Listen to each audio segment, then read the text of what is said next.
Jack and Jill went up the hill, and we learned these, little childhood sayings. We learn how to speak as a young, but after a while, we know all the words. We know to, we learn to speak the language, and then we start expressing ourselves, and that's the whole idea. And I think many people don't quite understand that. Hello, my name is Jamie Sparling. Welcome to the FormABLE podcast, where we talk about formable moments in martial arts as well as formable moments in the lives of martial artists. Before we get going, like, subscribe, leave a comment, please. Let me know someone you'd like for us to bring in to have a conversation with. And if there's a specific question you want to ask them, or if I would have a past person that I've had before and there's something I missed, let me know, make a comment, and we will do our best to get you answers. We're always really invested in what the viewer has to say. Today I have Mr. Scott Higgins with me. He is an original student of Mr. Ed Parker. I got to meet Sensei Scott. Is it okay if I call you Sensei, sir? Yep. Okay. Sensei Scott, whenever I was in Los Angeles for my very first Inosanto instructor camp, I made a friend out in Los Angeles. Next thing I know, we're talking about martial arts. And Guru Inosanto actually was a student of Ed Parker.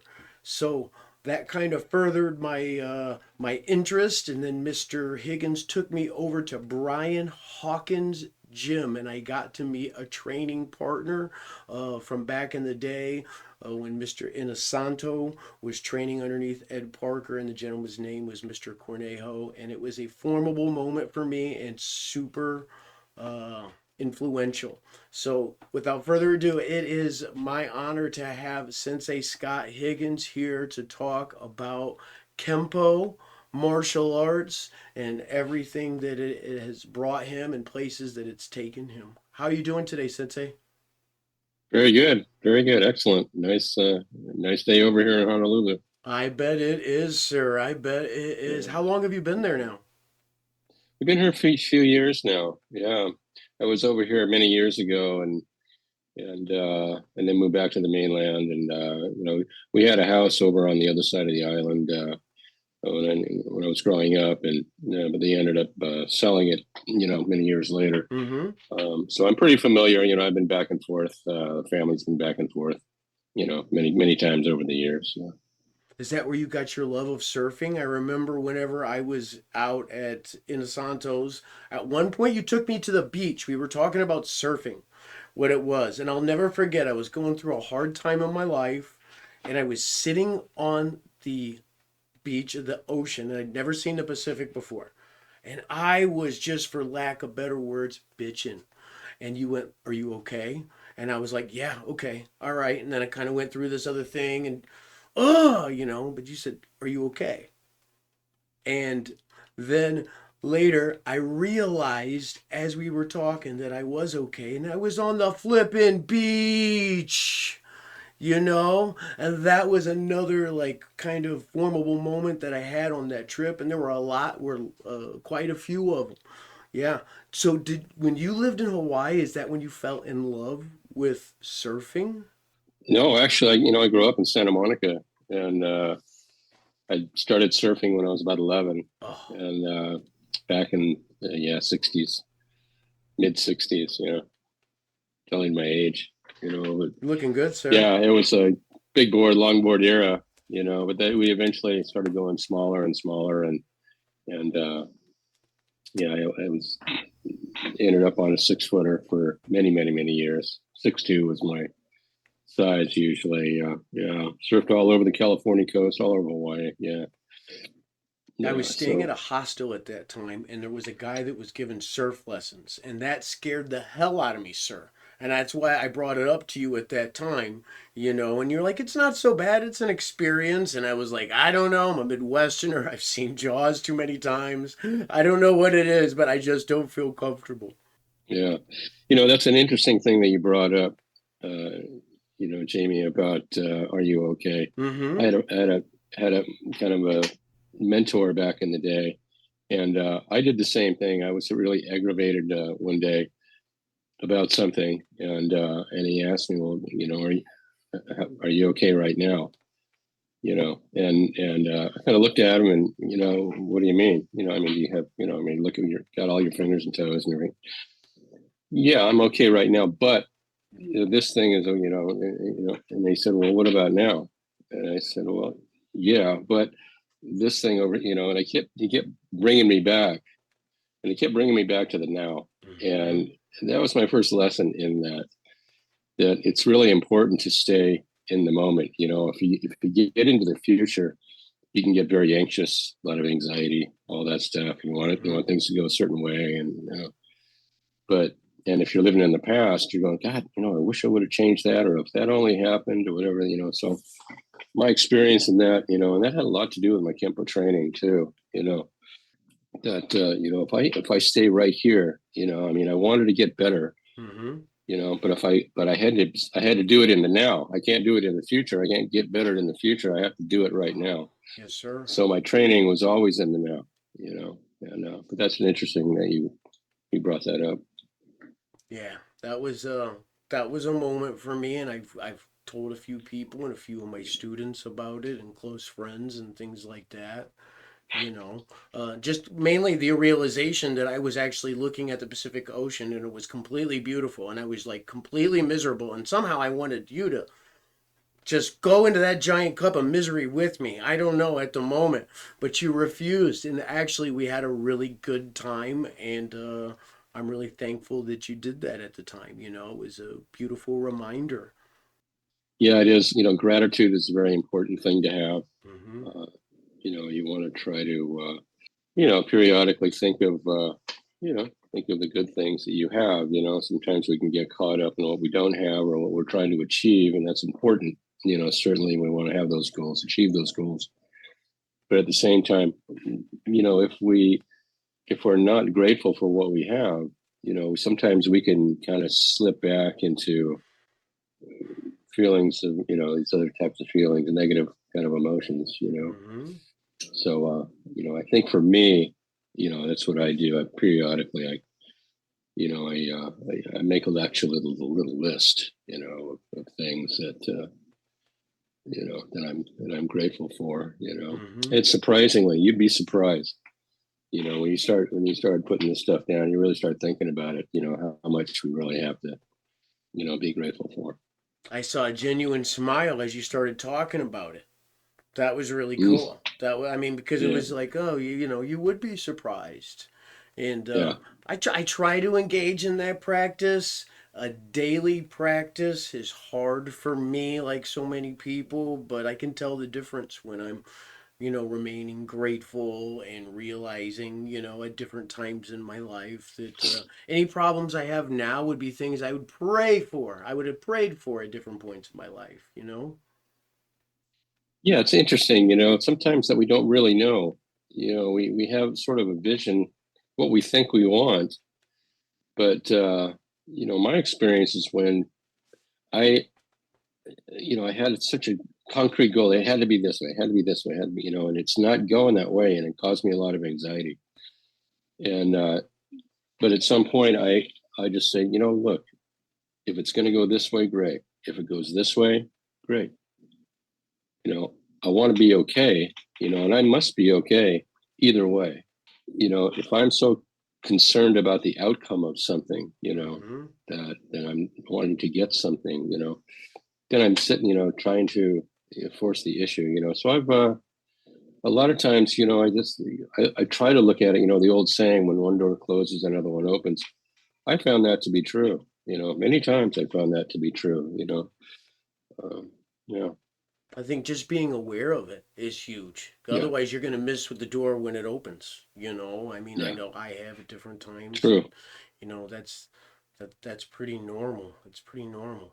So you are setting up for a European trip, right? Because you take Kempo and you go over there, and this is the first time since after COVID, if I remember correctly, maybe It that you're going to is. be. Are you Yeah, excited? yeah, yeah. Very excited. I was going over there every year, a couple of times a year since 2012, and yeah, when COVID hit, it stopped everything. So But yeah, I've got a good group of guys over there. Dogtown is my school name, which was started in Venice, and that's why we called it Dogtown. I grew up. Venice is right next. You have Venice, Ocean Park, and Santa Monica. They're all kind of right in that area. And yeah, Ocean Park.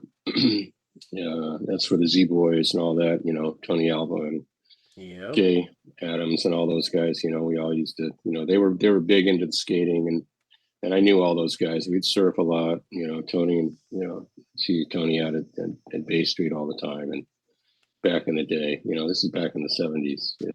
That's so cool. But yeah, so that's why since we were in Venice, might as well. Yeah, but I've been doing that. Yeah, I started going over in 2012.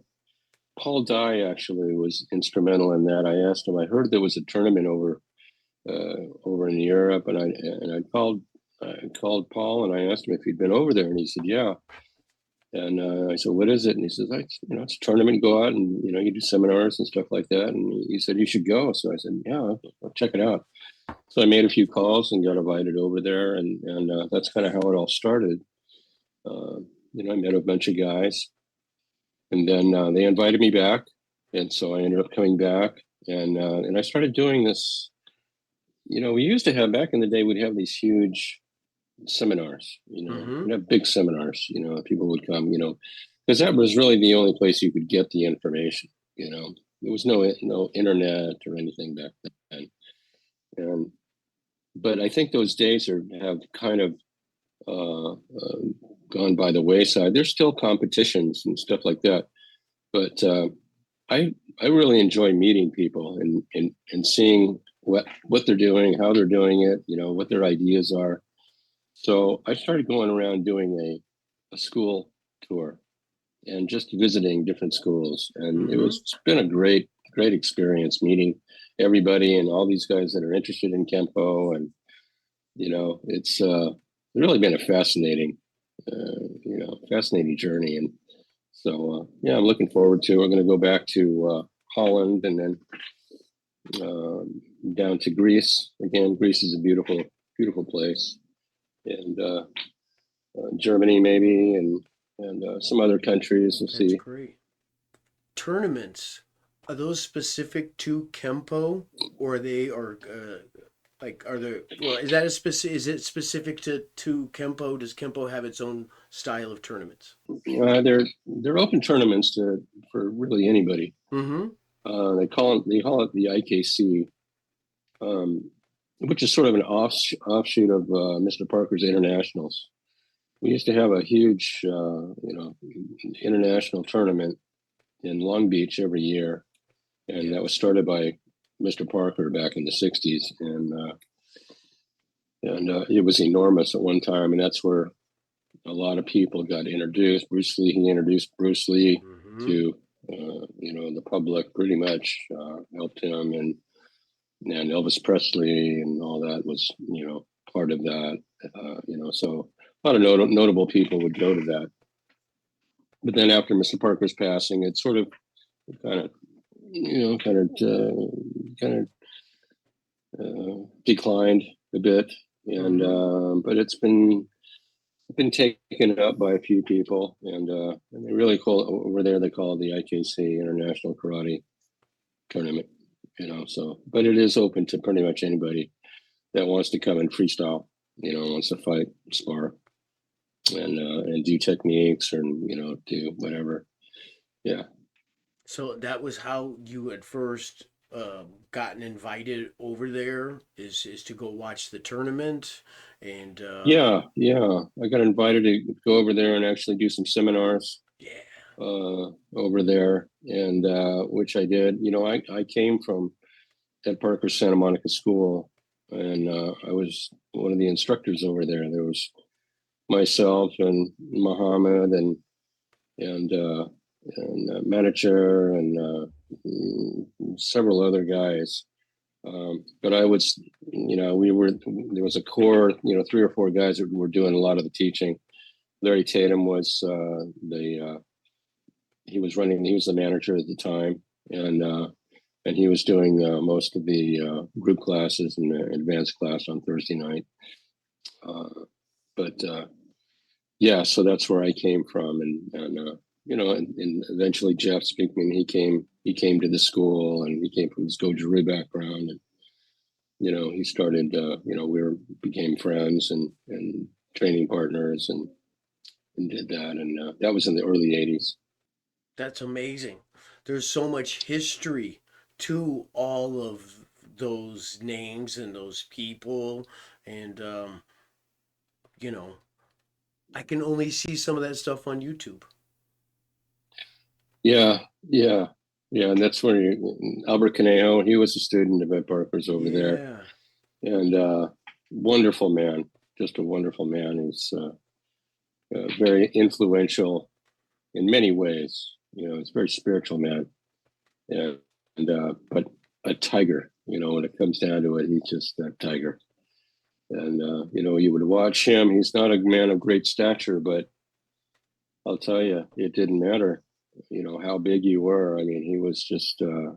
His technique was just exceptional. And those are the guys that I kind of looked up to back then. My mentor, one of my mentors, David George. He was a very powerful man.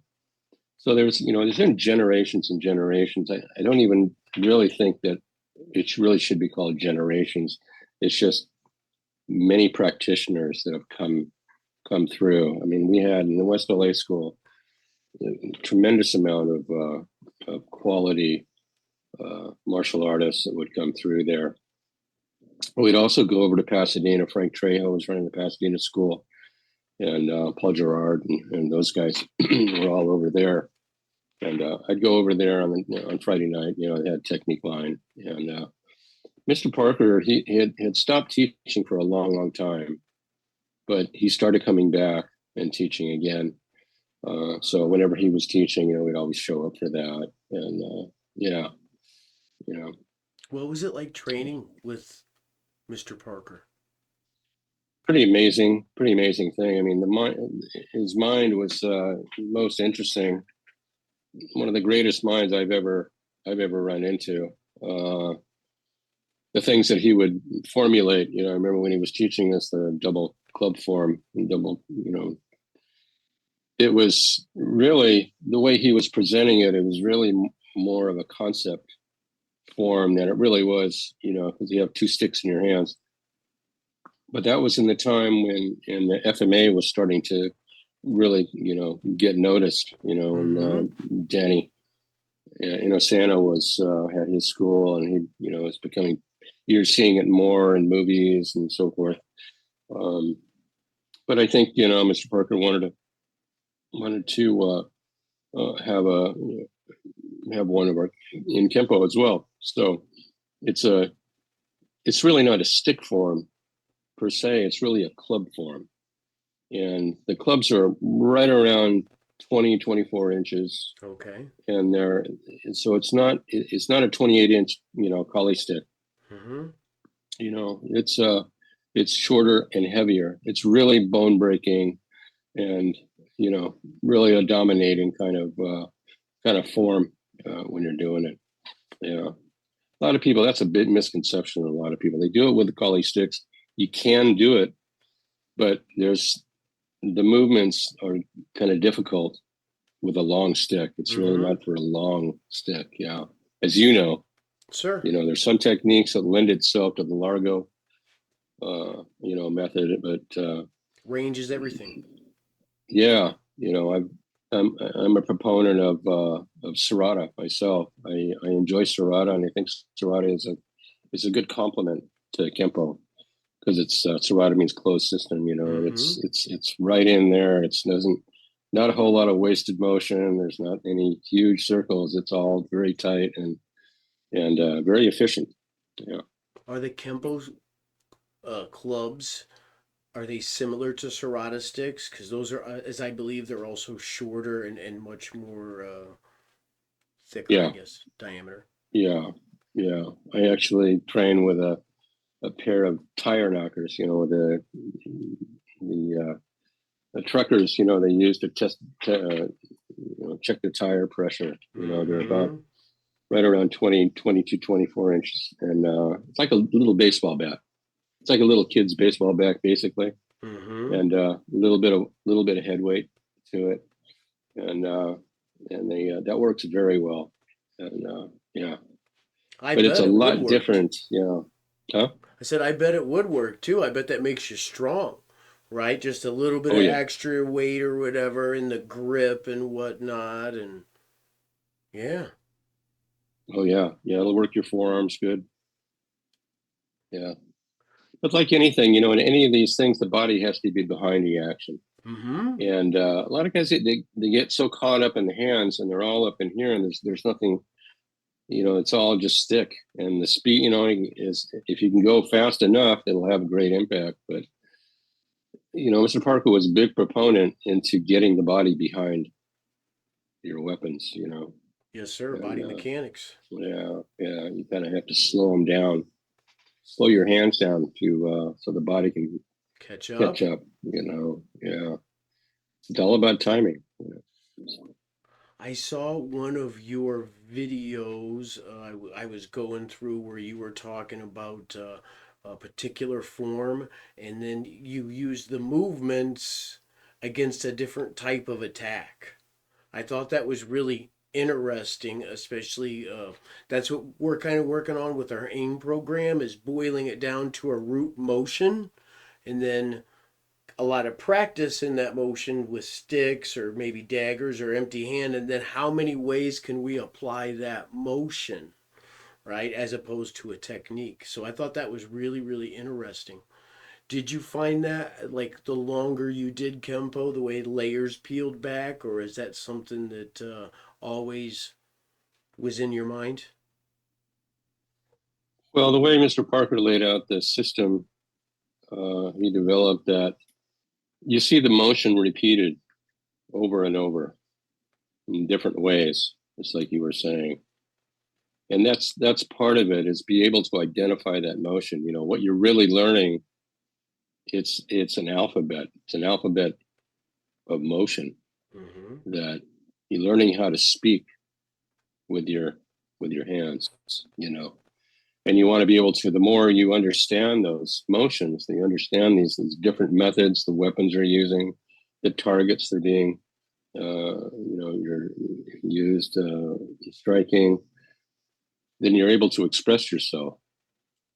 That's truly, the idea is we, just like we learn, Jack and Jill went up the hill, and we learn these, little childhood sayings. We learn how to speak as a young, but after a while, we know all the words. We know that, we learn to speak the language, and then we start expressing ourselves, and that's the whole idea. And I think many people don't quite understand that. They think, well, shooting a right punch, you do this for that.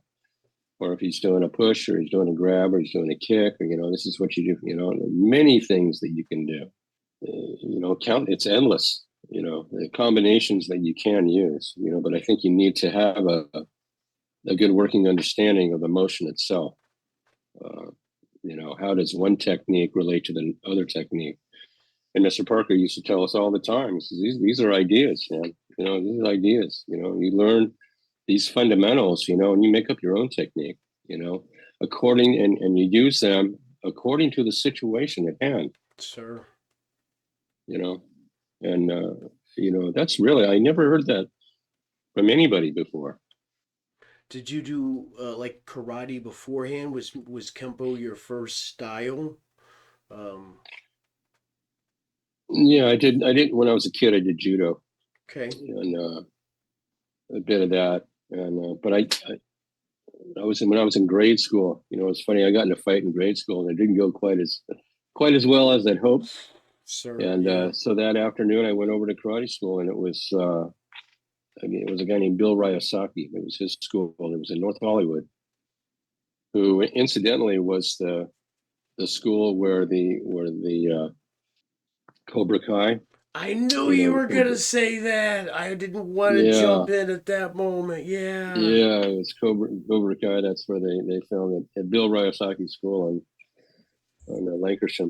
Yeah. Wow. So yeah, I started. And then that was an introduction to Hawaiian Kenpo. He was doing Hawaiian Kenpo over there, so that was kind of my introduction into that. I didn't find Ed Parker until years later, you know. But Larry Tatum was the manager and the chief instructor over in West LA, and that's where we really I learned much of my Kenpo is in those advanced classes, and with everybody, with Muhammad and Brian and Jeff and a bunch of guys, great group of guys back then, and of course we'd have other people that would come. Diane Tanaka would come in, and Chuck Sullivan sometimes would come in, and yeah, it was interesting. Chuck Sullivan was an 8th degree back then, and that was the highest rank in Kenpo. I'd never seen anybody that was higher, but now it's a different time. Mm-hmm. Yeah, quite a few people have ranked now. Yeah. Do you feel like the art is growing? Like more people are doing it? That particular style? Well, Kenpo is a striking art. Yes, sir. And it's different than certainly different than jujitsu and judo, and that judo was a gentle art, right? But I think if we were supposed to be doing it, I mean, if jujitsu, which is kind of the latest thing, if that was the ultimate art, we'd be doing it. I mean, we're not. We'd already been doing it. So it's sort of a thing that came up with Gracie's, and they brought it in. But again, in any of these competitions, there's rules. See? And Mr. Parker came from Hawaii, and over here, and it's there's some very unfriendly areas and some very unfriendly people, and it can be very dangerous. And so where he came up, and the people that he was dealing with at the time, he needed something. The stuff that he was being taught wasn't exactly working on the street. It was very traditional and that. But he came across Professor Chow, and he learned quite a bit from him. And Professor Chow, his feeling was always Kenpo was for the street. It wasn't for tournament. And I think there'll always be a need for striking art. Yes, sir. I agree 100%. People say that you always go down in the street fight. Well, I haven't. I've been in several situations, and I've had guys try to take me down, but if you don't want to go down, it's not as easy to a guy that doesn't want to go to the ground. See? And he's got some good footwork. So it's certainly not the jiu-jitsu is not the end all. But I think it's a great complement. There's a lot of jiu-jitsu in Kenpo, and a lot of people don't see it. They don't recognize it. Tremendous. There's huge amounts of it, and but the groundwork. If you want to learn groundwork, I believe go do jujitsu. If you want to learn how to really use a knife and a stick, I think FMA. Kali would be a good place to start. I mean, you can do with our techniques, and I think techniques of other systems too. You can put a weapon in their hand, and put a knife in their hand, and they can be very effective. But again, it's not the art. It's the guy that's doing it. It's never been that. You can take a guy that has good ability, and I'll put him in a terrible system. He'll probably make it work. But you put a guy that has no ability, put him in a great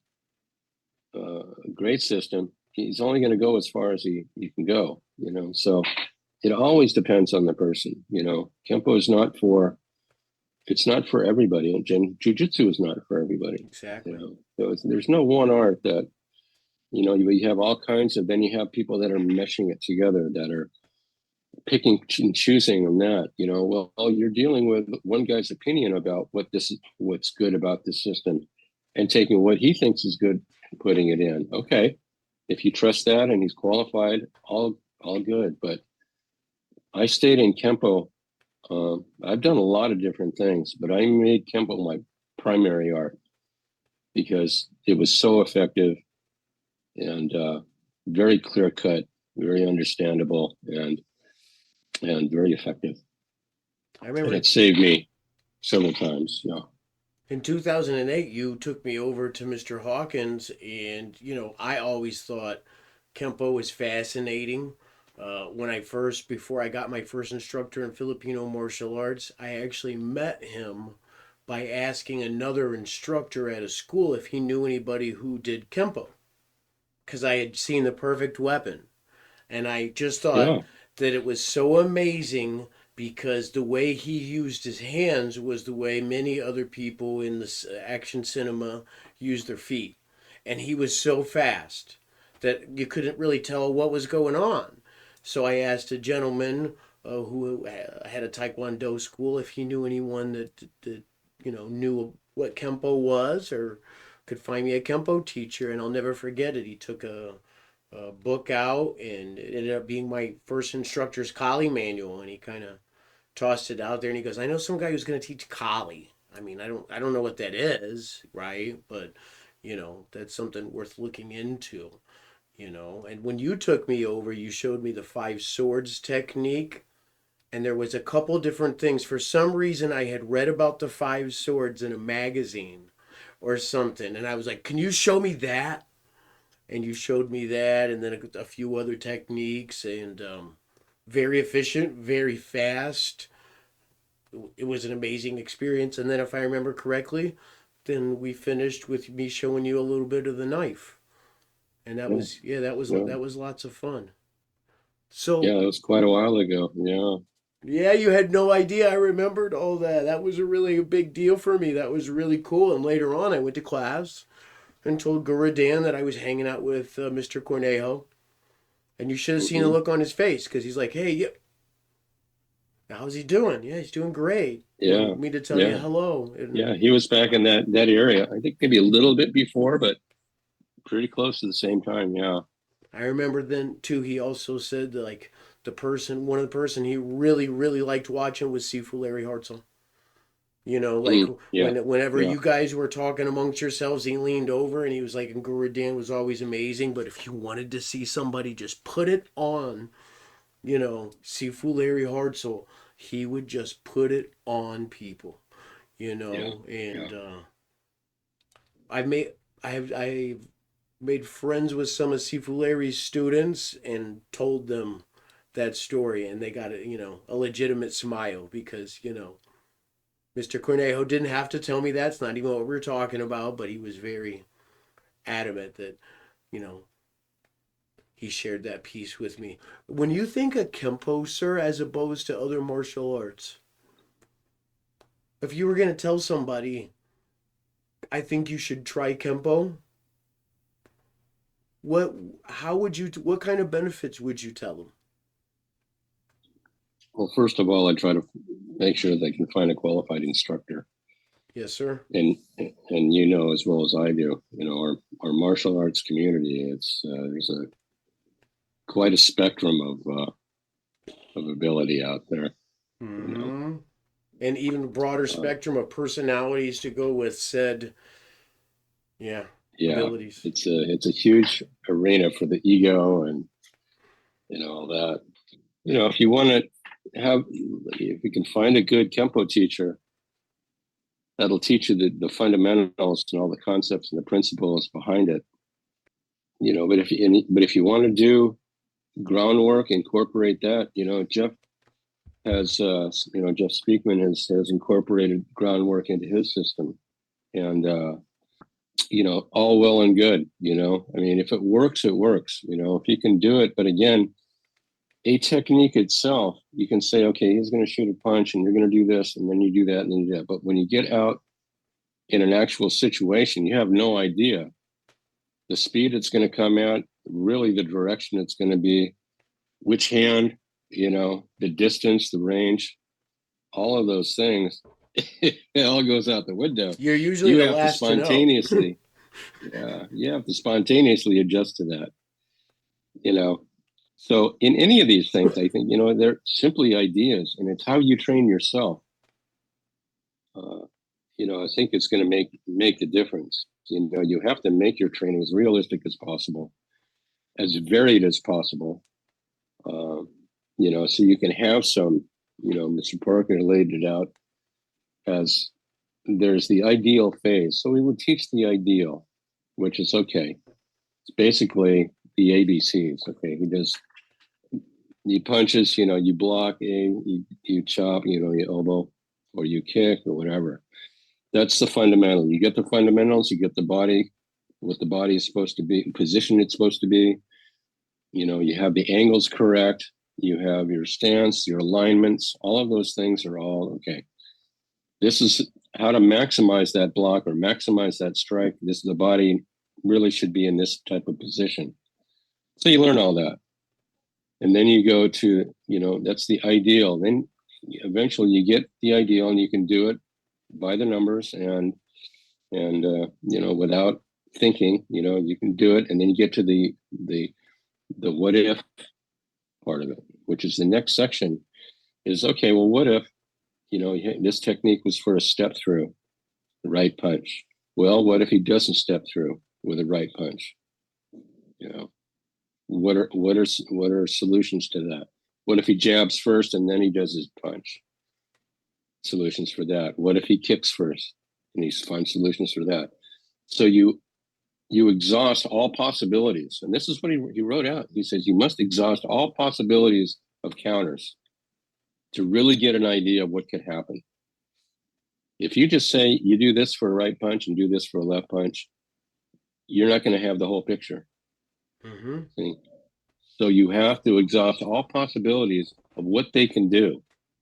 And then you go from there. That's how you're going to be able to get into the spontaneous. Then you have all of this. You have everything that you can possibly think of that you can do and what they could do. You have a much greater chance of success. Yeah. So that was. I don't know if I answered your question, but it's a great answer. I just gonna do. So we had ideal, what if, and then the last part was spontaneous. Spontaneous. Okay. Yeah. And a lot of people have difficulty. They want to go. How do I get to spontaneity? Well, if you have no idea, you're in this position. If it's your hands may have to go over here, they may have to go over here, they may have to go up here, you may have to move off to the side, you may have to move off to the other side. So you have all that. You've exhausted every possibility that you can possibly think of what this guy, if he's going to hit you with the right hand, all the things, he's going to shuffle in, he's going to move off to the side, he's going to do that. So that's part of the study that must be done. And it's interesting that many people don't do that. And then they get frustrated and they can't get to where they think they're in the spontaneous when in fact they're not. That's really interesting. Those are just different words for kind of the same martial arts questions sometimes that we have, right? And then trying to get to, I tell the students, we're coming to practice, and you come to practice, but we're not playing the game yet. And everybody's really quick to want to play the game, but when you show up, and I'm not an athlete by any point, but anytime I was involved in something, you showed up, you just didn't play the game. You did a bunch of drills to own skills so that then you're ready for the game and you're ready to play your part. So that's what I heard. That's what I heard in that. In Kenpo, those fundamentals, are those taught mainly through forms or two-man sets? No, each technique has many principles and concepts. Parker used to say that he taught the techniques for the principles that are involved. Mm-hmm. So he's teaching a technique and what is going on. Okay, so triggered salute is a common technique that man's coming in with a right-handed punch, a right-handed push. So what do? We can step back and absorb that, or we can step in and rotate off of that and borrow that force and use it against them. Okay. So the principle of being involved is the revolving door. You push on this side, the other side comes, right? Mm-hmm. So the harder they push, the harder they're going to get it, right? But the other thing, so is you have to have a solid base. You have to be Johnny on the spot to be able to do that. And that takes practice. That takes practice to be able to actually anticipate it, and then apply it. But, and then if you're going to counter grab or contain them, when you pin them, it has to be a solid pin. You have to grab their wrist, grab their hand, and pin it to your chest. Then you use your elbow, you anchor, we call it an anchored elbow. So you anchor your elbow to your body, creates incredible friction, see? And that will prevent them from pulling away. Mm-hmm. See? So there's another, so you have the revolving door, you have a pinning, you have point of origin, which is your hands move from where they happen to be at the time. If my hands are up in here, that's where it's going to go from. If my hands are down here, this is where it's going to go from. I'm not going to go back to go forward. Sure. You go from where you happen to be. And there's the first three requirements or priorities really are of self-defense or environment, range, position. So environment, yeah, range, and position. Okay. Yeah, there's 12 of them, but that's the first three. And so environment and what's on you, in you, or around you at that time of the conflict, So these things are taken into consideration of where am I? Am I in a bar? Am I in a grocery store? Am I on the street? Is it wet? Is it greasy? Is it dry? Is it gravelly? Is it sand at the beach? That's environment. Have I eaten a big dinner, pretty full? Maybe I'm wearing my tightest, good looking jeans. It's going to limit your abilities. So that's environment, right? Range. What is your range between you and the opponent? Man's first ally. Mr. Parker used to say that all the time. Man's first ally, distance. Yes, sir. When he's trying to get away from the saber-toothed cat, he's running, right? So distance is your ally. It's always your ally. And in your position, again, like we were just talking, are my hands in my pockets? Are they folded? Are they in my high pockets, low pockets? Do I have something in my hand? Am I at the bar with a drink? Mm-hmm. If I have my hand around, my lady, whatever position you happen to be in, you're looking at that, so you have an idea of what is possible. A lot of people don't think that way, but that's the way Mr. Parker thought. Sounds like awareness, kind of back to that okay and being in the moment first, before something goes down, and acceptance of what's going on with my body, what's going on, how is it going to move here right now with my feet right underneath me, right before even you deal with the threat. Yeah, exactly. How many techniques are in Kenpo? And I'm sure that it changes for different people and different, whatever. But, for you, when you have your students, like these are the ones, and I think this is a core. Yeah, I think 160, 165-ish, somewhere in there, base techniques. Sensei, I didn't mean to put you on the spot there. That's a lot of techniques. Yeah. That's a lot of techniques. Yeah, those are the base techniques, and then for the colored ranks, which is orange, purple, blue, and green, there's extensions onto those. Yeah, so there's another full technique to put on after those. So it's quite a number. Sounds like it. Yeah. And if you follow But that, it's really it's an education. It's not it's just not something, you just do this one and do that one. It's a real education. Parker was an educator. He's a communicator, and there's a lot of that, and Mr. Earlier talked about Hawaiian Kempo. Uh, is that where American Kempo comes from?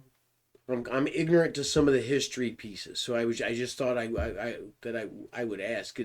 Um, Mr. Parker, when he created the American Kempo and borrowed from different systems, or oh yeah, I mean you could say the two knuckle punch was created long long ago. The hand sword was created long ago. The kick mm-hmm. was created. So it's not really that. It's really how they're put together that makes a difference. And they used to talk about the difference of boxers like John L. Sullivan compared to Muhammad Ali.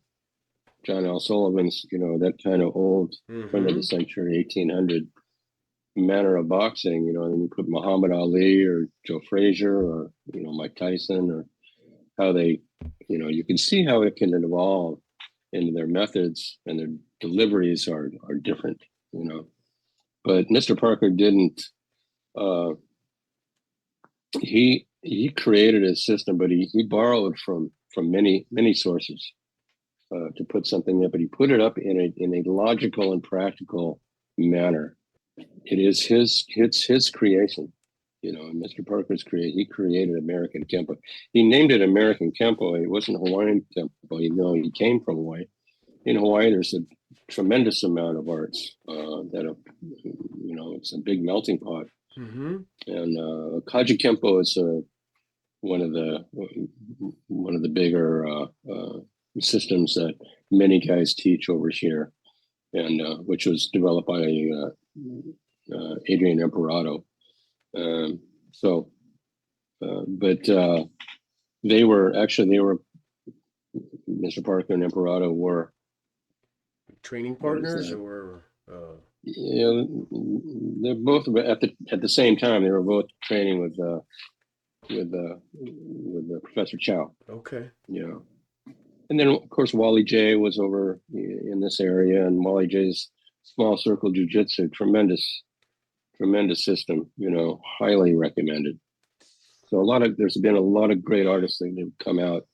Bill Radasaki again. He was from here. So yeah. Yeah, I didn't mean any disrespect to Mr. Parker. I just wasn't necessarily sure where that, you know what I mean? And I've always thought Kempo was absolutely fascinating. When I was in New York City, they had a Kempo class, and I showed up, and it was Chinese Kempo. And at the time I didn't know the difference, but it was just techniques, where a lot of our Kali and JKD training was a lot of concepts and drills. And I always thought it was neat to kind of see the layers and the different things. And I was just wondering, where he pulled from and all that. But that's probably really hard. I mean, with Cedro Bruce Lee, it's super hard. There's a certain number of people, but when after he passed, it's hard to tell where he started with one person, and then where you know what I mean, and at what time period, because they're always learning and evolving when they're at that Yeah. level, I guess. Hmm. Yeah. I think, just my opinion, Mm-hmm. but as far as martial arts go, really it's a very personal thing that really, to be truth be known, I think, Ed Parker is the only person that can do Ed Parker's Kempo, Yes, and Bruce sir. Lee is the only guy that can do Jeet Kune Do, So whatever we learn, we learn that in our own way. I mean, we express that in our own way. There's no two Kempo guys that do the same technique, identical. They do roughly the same thing, but the line that they take, the timing that they use, the position that they start from, it's all these variables are in there. So it'll never, although you do have a tendency, people do have a tendency to emulate your instructor, Mm-hmm. and do that. You want to do it like them. But I think that's people that continue on that path. They're not expressing themselves. See? They're just duplicating and being a robot. And that's one of the things. I remember Larry said that years ago. Is they didn't want people to be robots, and that is sort of a tendency some people can get into because they want to be like the instructor. But Yes. Kenpo is not about that. One of the fundamental important things with Ed Parker's American Kenpo is you tailor the art to the individual. You don't tailor the individual to the art. See? And the story that he used to tell is that when a man came into the studio and the instructor is giving all the great benefits of the right reverse punch and how strong, all the technical parts of it and everything. And then he said, come on up. Let me show you why this is so important. So the guy takes off his jacket, but he doesn't have a right arm. So what are you going to do? So the point of that story is it must tailor whatever you're teaching. It must be tailored to the individual, Mm. For them to actually be able to express themselves. And that's really the ultimate for me. That's what I try to do is help. How can I get this person to really understand it and be able to express themselves with the way they like to do it, in the manner that they can do it, not the way I do it, but how they do it. And then, you know what I mean? Yeah. And that's a thing that a lot of guys don't talk about. They don't talk about how can I help this student actually, Be them. express themselves. Yeah. Not just be better. Not just be a good fighter, not just be, but really have that inside them and have them ability to choose what they're going to do. How do you? That's a difficult thing. That's a difficult thing.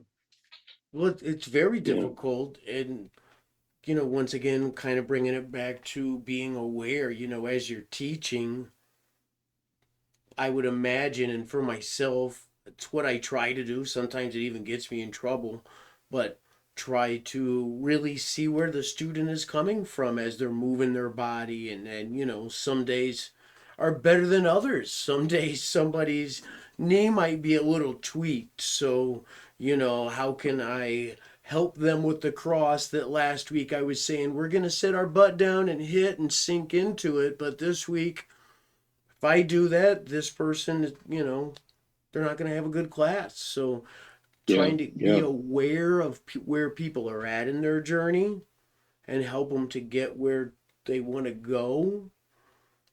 How do you go about that with some of your teaching? Well, I always look at the student. Look at the person. Number one, what do you want to get out of this? What's your goal? Mm-hmm. And try to get as much information as I can from them, and why they're there. What do they like? What kind of a personality do they have? Look at their physique. Look at their movement. Try a couple of things. See how they can. There's a lot of guys that come in. They have poor. Maybe they have arthritis. Maybe they have some bad shoulder or bad knee or something, a Yeah. bad ankle. One of my training partners was Pat Salantri. Pat Salantri was in Vietnam, and he had half one of his foot, part of his one of his feet got blown off on a landmine, and but he survived. But he only had half of a foot. But he modified that, and he modified his techniques and his movement to accommodate for that. So when you look at these guys, what do they have? Can they move good? And there's when we came up, we were all, we're in our teens and 20s, and we're flexible and everything, but not everybody when you're teaching it, well, not everybody's like that. Mm-hmm. So that's what you try to do, and then you try to accentuate there. Some guys are really big and they don't have the flexibility, don't have the speed. So, you modify the technique, you modify the movement, and to them, And, throw things out there, try this, try that. How does that work? And that's tailoring the art to the individual. Because I can't have them, be really quick on their feet if they have foot problems, or they have one foot or knee problems, or it's like you have to work within your body, what your body can do.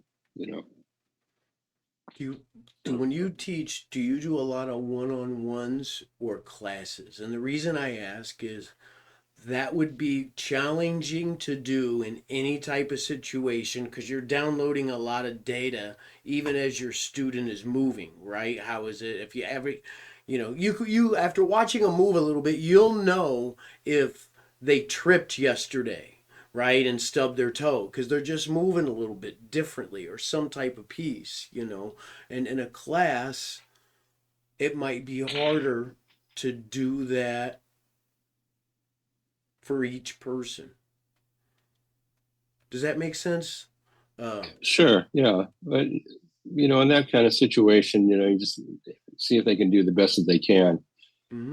Sometimes you're teaching a kind of a spectrum of abilities. So you could Mr. Parker used to start off with something fairly fundamental, then he would build on it.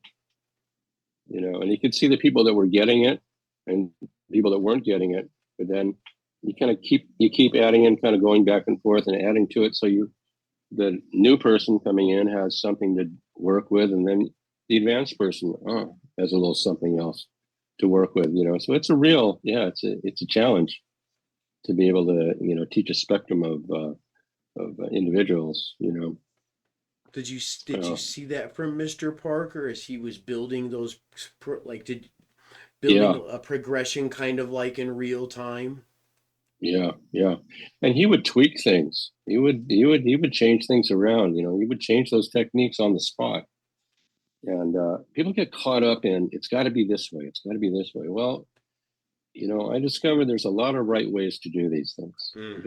It's you can change the timing, you can change the weapon, you can change the target. You can change the orbit, you can change the distance. It's many things. Anything can be changed.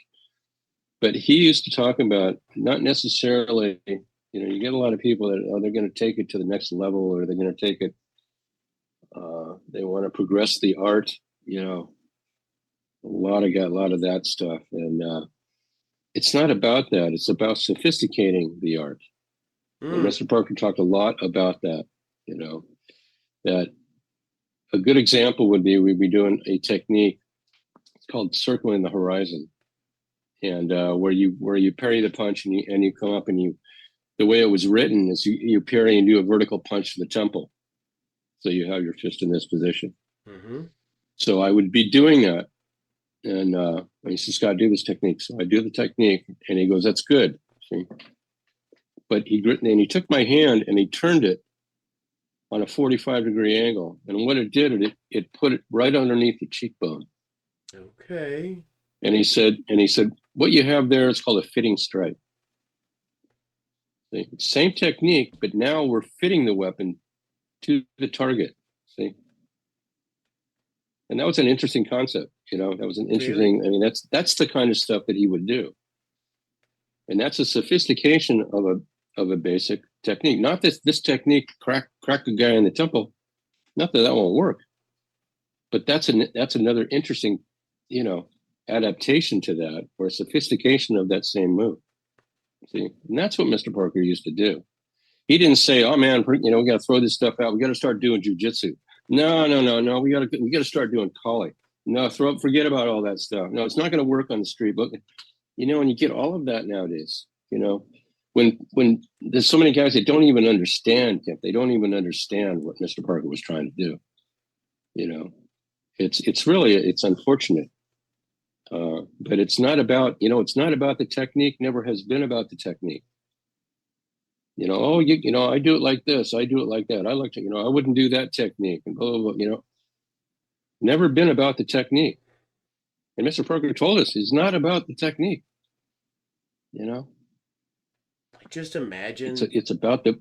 it's about the principles, what are you doing, Yeah. Just imagine being in the room when someone who's a genius like Mr. Parker, or like someone who's in the room like when Guru Dan would, tweak something, right? And Hmm. and when it's happening to you, you're like, there's this extra thing now that you learned, and you're like, you want to just download just that piece. But there's also people in the room that are like, holy shit, have I been doing it wrong the whole time? Right? And at that moment it's kind of like, no, that's not what he's saying. He's saying like, that would probably still work, but now maybe we can fit the tool in there, right? And then Yeah. for somebody who's in the room, it's either like, holy crap, I've been doing it wrong, or now I got to just practice on putting the one piece in there. So many of us like to check boxes in martial art. I just imagine a box checker who's like, oh my goodness, now we got to just change the whole thing. Does that make sense? Sure. I'm not going to put you on I've the ran into spot. You that could quite probably a tell bit. me like names and like, things. I don't know, Oh yeah. not saying that, but there's like those moments there that sounds like you're present for, and the point might not have been even about the fitting strike, but as he's going around and helping everybody, he's like, Scott, next piece for you is fitting strike. And then somebody who overhears it is like, that's probably what it's all about. They're, doing those Yeah, pieces and it's simply a concept, it's simply another idea. Okay, so I mean, you can take it as a criticism. You can take it as however you want to take it. I think that's one of those things we have to resist being overly critical of ourselves mm, and others. You know, yeah. I'm here to tell you, yeah, there's a lot of Kempoists that did not get all the information. They only got part of it. Hmm. They didn't get the timing. They didn't get, you know, the the nature of the attack. What is the nature? What's actually going on? What is the attack? And they're assuming it's this or that and the other thing, but they don't really know, so they make things up. And unfortunately, when you do that, you create something that's incorrect. It doesn't it won't stand up. I mean, there has been things that I've seen over around. You scratch your head and go, why, how'd you come up with that? And then somebody said that, it said that's the way so and so did it before me. And I said, well, let me show you something. Like you're kicking there's a technique, checking the storm, I think it is. Anyway, club is coming at you, and you step off, and you take out the rear leg. And when they take out the rear leg, what happens with the club is it brings it toward you, right? So the technique is really designed, you take out the front knee. So the club goes away from you. See? So, just little things like that you see, and I ask them, why are you doing that? Well, that's because so and so did it. And then so and so did it like that before him, or they Hmm. missed it. So part of this, as in any martial art, Jamie, is you got to, Yes, sir. but Mr. Parker had the stories to tell about this guy had his old had bought a writing mower, one of those writing mowers, Hmm. and he came in a big box, opened it up, had this big thick thing of instructions. He looked at that and he go, oh man, So he went over to his gardener, and who was there, and he handed it to his gardener, and can you here's the instruction manual. Can you put this together? And the gardener grabbed it and he looked at it, and then and he handed it back to him, and he said, "Come back in an hour." And so when he came back, he went away. Came back in an hour. It was all assembled. It looked great, And the guy asked him, "Man, you didn't use the instructions. How could you put this together if you didn't?" He said, "Sir, when you can't read, you have to think." Mm. Right? He used to, he loved that story because his thing was trying to get people to think for themselves. And that's what I find it's one of the most lacking things, that people just don't want to think for themselves. They don't want to analyze and critically, have critical thought and then create for themselves, develop their own art. A lot of people do it. Jeff Speakman does, Ed Parker. We say we do Ed Parker's Kenpo, but I don't want to do Ed Parker. I can't do Ed Parker's Kenpo. Yes, sir. I can do Scott Higgins Kenpo. Mm-hmm. And that's what it's about. That's beautiful. And it is what it's all about. And at the end of the day, every day, every one of us changes. Our body type sometimes changes. There's certain adaptations that go on, right? And then, and sometimes it has to do with getting a little older, and sometimes it has to do with maybe the fact I stubbed my toe last week, and now we're just not going to be doing a bunch of side kicks probably during that time period, but to still continue to have something to work on. That makes total sense to me. Your upcoming tour, April and May. I know we talked a little about the places, right? Could you tell us one more time where you're going, just in case any listener, well, anyway, any of my 70 subscribers, I'm telling you, right? They might, right, be over there in that area. Or, Yeah, sure. Yeah, no, I'll be in the Netherlands, in Holland, for most of the time.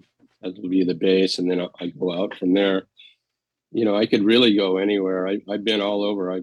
We're going to go down to Greece for a weekend down there in Germany, probably for a weekend, and maybe up to Denmark or a weekend or a day or two. It kind of depends. I could maybe Jersey. I've been down to Jersey before. I've been to England several times. Matt Snell is down there. I've been to his camp and in a few places.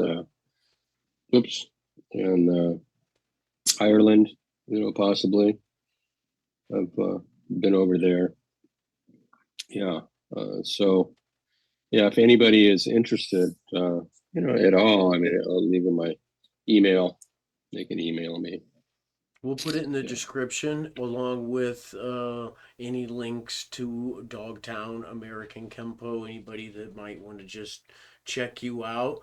Facebook is great. There's some really, really good techniques on there. I enjoyed that. Do you have a YouTube channel as well, or Facebook is a good? I did, but I still gotta kind of work on that. Work in progress, sir. Work in progress. Yeah. Well, we hope you get, some videos while you're over there teaching and all that good stuff. A couple last questions. When you go different places, is there something specific that you like to teach? Or sometimes does it start with like a question? Makes like they might ask for a specific technique or maybe a requirement or something like that. Normally, I just look at the guys. I throw some stuff out there and see how they move, and then I adapt my whatever I'm doing to whatever they're doing. Again, it's like how can we get them to develop themselves? Basically.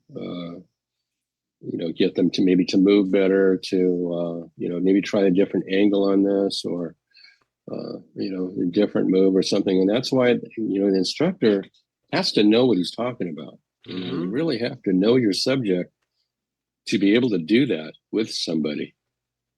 It's not it's not about just do this technique and then do that technique, but there's some people that can move certain ways and they can't really do that. But look, if we take this angle over here, maybe change the timing up a little bit, you can do that, but you can still, pull it off, or a better way that'll suit them. But yeah, you just always adapt to the students or adapt to the school, whatever they've been taught. I just try to fill in the holes or some of the gaps. How many years have you been teaching, Sensei Scott? Just to be honest, like that, what you talked about there, that's got to be decades of teaching. Walking into a room of experienced practitioners, throwing out some ideas, and then knowing what you're going to teach.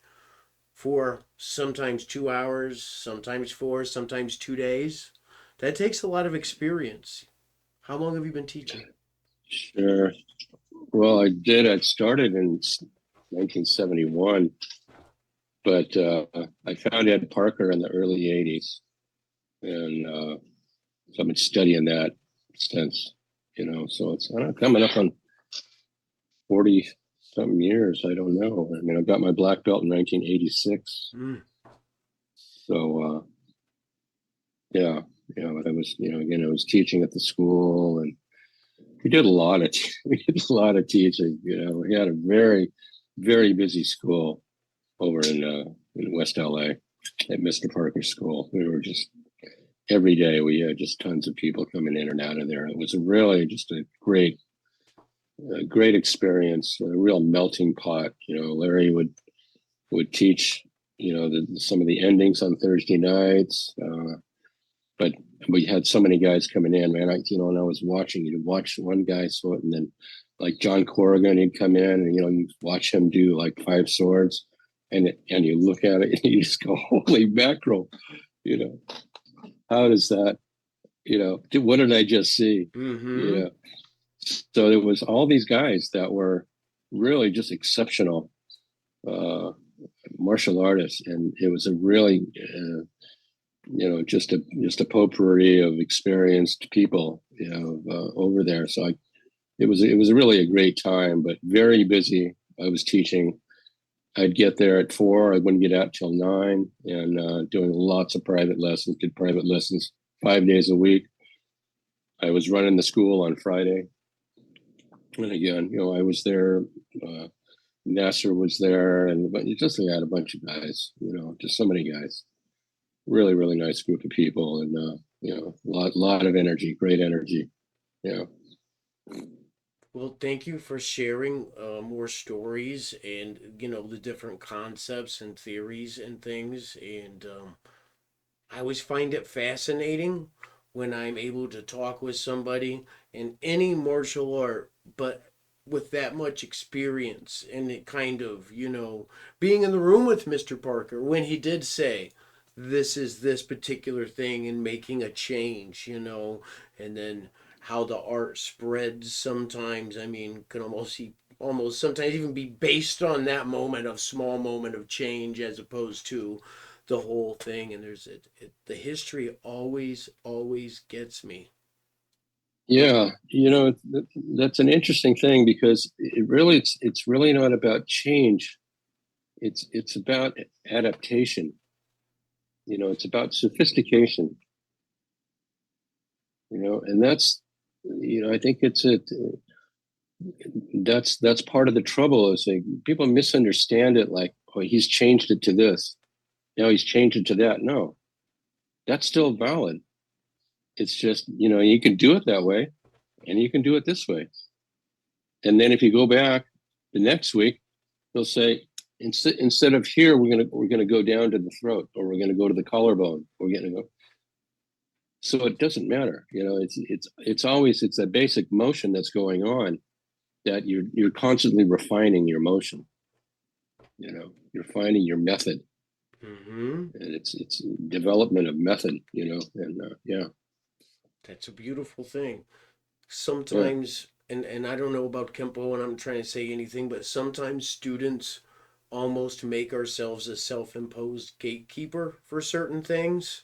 And then at the same time, those gatekeeper concepts, sometimes if you follow the history, all of a sudden it maybe is misconstrued, or there's some kind of piece that's there, but the root motion should be able to help more people more ways, which should be the goal at the end of the day, hopefully. Hmm. Yeah.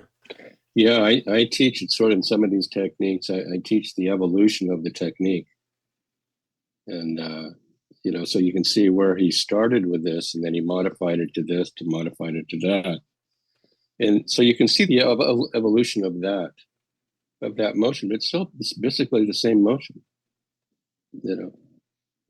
And it can be still, the first one is just as effective as the last one. Again, depending on who's doing it. It's Mm-hmm. always the guy doing it. you know. I mean, people say, "Oh, I wouldn't block without," Mr. Parker. If he, blocking, they say blocking doesn't work, and then, I'm here to tell you, if you had ever stuck your hand out there, and Mr. Parker blocked he would break your arm. Mm. And that's the thing. It's not a block is not just a block. Block is a break. The intention is to break in any of those things, and that's a concept that people don't understand. And a lot of guys say they never met Ed Parker. They don't know what what that was like, and unfortunately, it's a real loss. It's one of the biggest losses that I've really had in my life. I bet he's smiling somewhere. You guys keep it going. That's the most important. That's Yeah, the most important thing. That's a body thing. That's a living body of work for somebody. And a lot of instructors absolutely have that. And I think it's great when we honor them and stuff. But it is always interesting when, for a couple generations, you get an answer like, well, "That's what way we've always done it." Like, that's also like, that's the right. number one thing that happens in dysfunctionality. I don't know. Why did we do it? I don't know. We always did it that way. You know, but evolution Hmm. is definitely so important. Would you come back and talk to us after your tour? Would you be interested in that? Letting Sure, us know how it went absolutely. and, the techniques you Yeah, taught, and maybe if there was a time you went in with one idea and came out with the other. I always think that's fascinating. I just was able to do a class, and I went to go take the class at Minnesota Kali Group North, and the gentleman who owns that school is Peter Kwong, and he's a high-level CLOT practitioner. And I really like CLOT, and I've done it for years in different ways or whatever. So I was like in the place to do CLOT, and halfway through the class, I was asked if I wanted to teach. And we kind of followed a similar thing where I tried to do what the instructor did, but then build and build, and then it really worked well. It was a small class, but certain folks did things differently, so they ended up in different positions. So we spent a good 25 minutes out of that piece problem solving, which was yeah. really neat, for, somebody that's 4'9" is different than somebody who's 6'3", Yeah, right? The that's how problems you aren't, really learn. Yeah, yeah, the problems aren't even relatively the same when there's that much disparity, right? But the angle might be just the different piece or exactly. something. Sure. Weight differences, distances change. Long legs, short legs. Yeah, exactly, Yeah. exactly. Mhm. So we'd love to hear about when you come back in your tour and how it went. And also, I didn't ask you this earlier, so I took a lot from our conversation. I've always learned a ton by talking to you. I've always really appreciated it. But I'm going to ask you, if for a martial arts student, if somebody asked you about something that they could do in the next 24 hours that would enhance their martial arts journey, you know, uh, what would you tell them? Personally, I'd say meditation. Mm, in the moment? Yeah, in the moment, and try to have a vision of what you want to achieve. In What your do you want to meditation? look like? What does your martial art, Ooh, what does your motion, what are you trying to look like? How can you express yourself? that's, Bruce Lee said that, very yeah, difficult thing to do, to express yourself honestly without lying to oneself. Yeah. It's a very difficult thing to do. So I think that's part of it. For me, I've done quite a bit of that. I've tried to have, I focus on the vision of how I want to move and how, what adapted to myself. Yeah. that's a great answer. And not 100% surprising, being that you're the guy that I had that experience with on the beach that I've told numerous people about, because sometimes, like, yeah, well, my feet was right there in the sand, but my head was And then let me tell you what happened next, you know. But it was a beautiful moment, and you brought me Yeah. back to the, to that now time. Uh, do you have anybody that you would recommend for the show? And if you don't, once again, I sprung all this on you here towards the end because I just got excited. Literally, I was like, I reached out to you on Facebook, and when you said that, you'd be interested in doing the show, I was just crazy excited. Still had no idea that you already moved to Hawaii. I don't know. I mean, I literally was going to reach out to you when I was in LA next and see if you wanted to get together. That's going to be difficult. A lot can happen, in over 10 years. So, Sure. Yeah. Well, maybe we could make it happen. I'll be going back out there, yeah, this summer. So, for sure. yeah. So, But I'll keep that in mind. Yeah, I do have to come up with some guys for you. that'd be great. That'd be great. I really appreciate that. And we'll catch up with you whenever you come back from your seminar, your European tour, sir. Yeah, looking forward to it. Looking forward to it. Yeah. I just really want to like say Looking. make a joke about a rock star being on a European tour and all that stuff. As you know, my jokes tend not to be 100% as funny as I would like them for them to be. But I think Yeah. you're a rock star. I appreciate you coming on the podcast, sir, and sharing your experience, strength, and hope. And that's something that you've always shared with me, and I really appreciate it. It's a real pleasure, Jamie. Yeah, and I'm really wonderful to see you again after all these years. Yeah. Thank you. All right, this is Jamie Sparling. I am the head instructor of Affinity Martial Arts and Wellness in Wausau, Wisconsin. And I have Sensei Scott Higgins with me, who is the founder and instructor and owner of Dogtown American Kenpo that's going on European tour. And we just want to sign off and thank you for watching. And before you go, leave us a comment. If you've done Kenpo, put your favorite Kenpo technique so I can research it. And when I have Scott back, I'll ask him. I'll ask him about it. Maybe I'll ask him to teach it to me. All right. Sure. Yeah. Yeah. That was one of the biggest ones Ed Parker wanted was ask questions. Mm, Always be curious, stay curious. Yeah. that's so All important to right. keep the passion going. All right. From the FormABLE All right. podcast, we are out of here. Sensei Scott, you're the best. I'll see you soon, sir. All right. Mahalo, bro. All right. We'll see you.